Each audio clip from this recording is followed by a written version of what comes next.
You just obviously referenced that you were a virgin when you met him and you were wanting to wait for marriage. How did that impact the way that sex Oh my God. played a role in this relationship? This begs for a story. He had a girlfriend. Did I say this? Felt a lot of guilt and shame about that for a long time. He had a girlfriend while you were seeing him. While I was seeing him, yes. I think we started actually, like the physical relationship began in maybe August.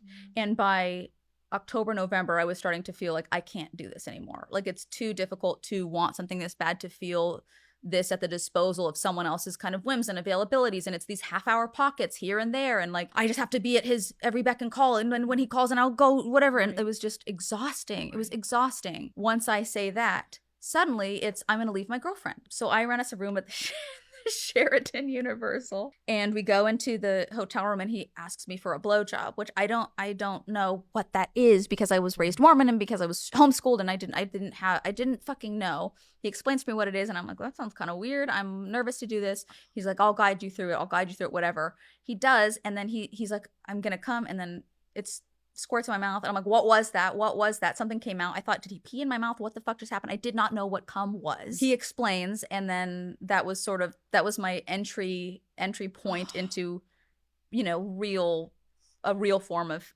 sexual activity. And was there any form of like pressure of like, if I left Yes. this former person, what are you going to provide for me? 100%. There were phrases like, similar to, I have to know that my needs are going to be met. Like, this is something that I'm a blank year old man, mid-30s man, and this is something that I'm used to, and this is something I have to know. I'm respectful of your, it was very, I'm respectful of your boundary that you can't have sex before marriage, but I also have needs of my own.